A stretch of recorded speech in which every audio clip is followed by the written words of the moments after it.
উনি আরজিকর ইস্যুকে ছোট করে দেখাচ্ছেন।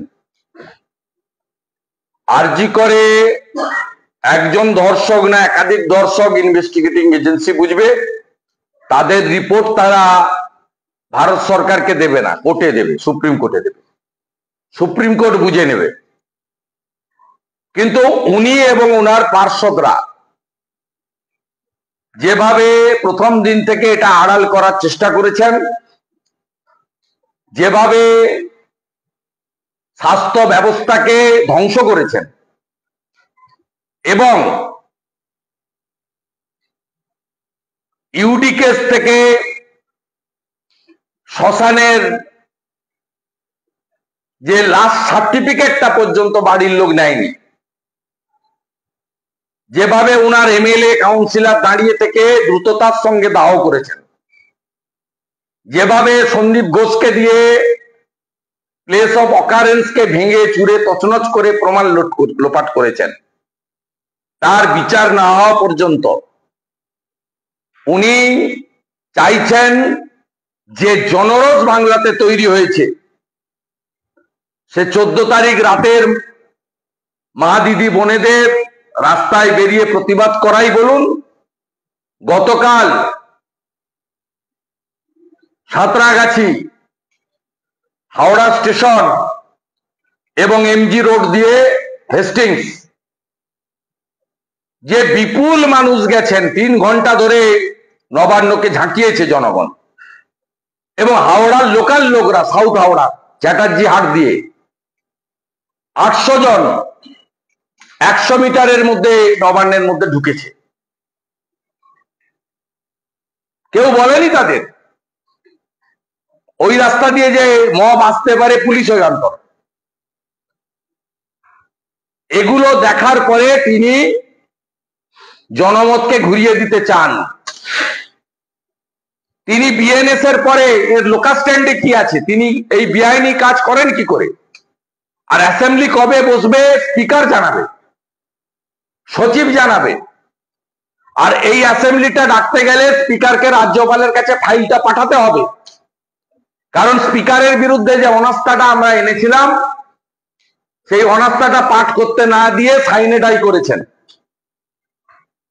যদি সেশন করতে হয় রাজ্যপালের কাছে পাঠাতে হবে।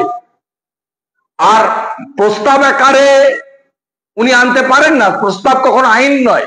যদি বিল আকারে আনেন রাজ্যপালের কনসেন্ট লাগবে। মহামান্য রাজ্যপাল কখনো বেআইনি কাজ করতে পারেন না, হাইলি এডুকেটেড এবং ভারত সরকারের প্রতিনিধি, সাংবিধানিক হেড।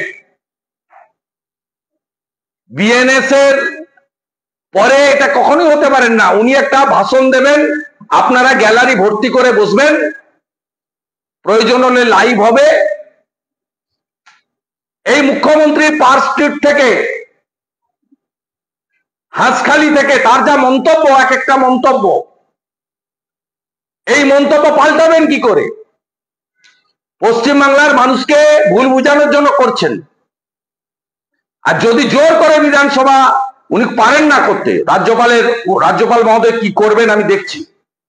আমি ছাত্র সমাজকে বলবো, ফ্রিল্যান্স যারা এই মুভমেন্ট অর্গানাইজ করেছিলেন, যে দরকার হলে বিধানসভা অভিযান করুন ওই দিন। আমরা বিজেপি এমএলএরা ভিতরে বুঝে নেবো, আপনারা রাস্তায় বুঝে নিন। একেবারে একে ছাড়া যাবে না।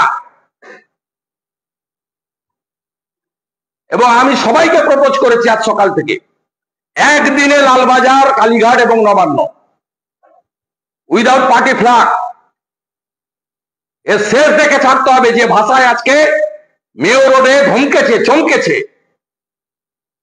এটা মুখ্যমন্ত্রী না তালিবান, এটা মুখ্যমন্ত্রী না হিটলার, এটা মুখ্যমন্ত্রী না নাৎসি, এটা মুখ্যমন্ত্রী না মুসোলিনি, এটা মুখ্যমন্ত্রী না জন কিং। ওকের ভাষা কি দেখে নেব, আপনার দয়া আছে। এটা দাঁড় করিয়ে হারিয়েছি আমি, দাঁড় করিয়ে হারিয়েছি। আপনি কে? আপনি অপরাজয় নন, আপনাকে মাথায় রাখতে হবে। ভাঙড়, ক্যানিং, ফলতা, ডায়মন্ড হারবার থেকে, হাড়োয়া, মিনাখা থেকে ওইসব লোকগুলোকে ট্রাকে করে নিয়ে এসে ছাত্র সমাবেশ। আজকে ক্যাবিনেটে দুটো কথা বলেছে, ক্যাবিনেটে আমার 15টা লোক আছে, শুনে রাখুন। প্রথম কথা বলেছে, সোশ্যাল মিডিয়া, মেইনস্ট্রিম মিডিয়া এই আরজি করের ঘটনা নিয়ে এত মিম হচ্ছে, এত ক্যাম্পেইন, আপনারা কাউন্টার করেন না কেন? আপনারা আমার ভাইপোর টুইটকে রিটুইট করেন না কেন? আইপ্যাকের ফ্যামের মিম গুলোকে, নোংরা নোংরা এগুলোকে ছড়ান না কেন? আপনারা মন্ত্রীদের ধমকাচ্ছে, মন্ত্রীরা বেরিয়েছে কানতে কানতে ফোন করছে আমাকে, আর বলেছে সোমবার কোনো কাজ রাখবেন না, বিধানসভায় আসবেন। আপনি ডাকার কে? হরিদাস? স্পিকার ডাকবেন, ফাইলটা পাঠাতে হবে গভর্নরের কাছে।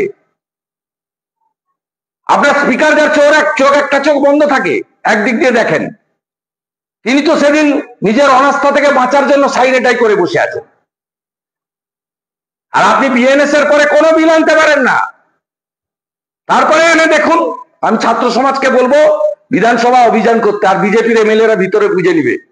আর সুকান্ত বাবুকে বলবো 2 তারিখে ডিএম অফিস ঘেরাও ডেকেছেন, যদি সোমবার এই কাণ্ডটা করে আপনি ডিএম অফিস বিক্ষোভটা 3 তারিখ করে দিবেন। আমি সুকান্ত বাবুকে অনুরোধ করবো।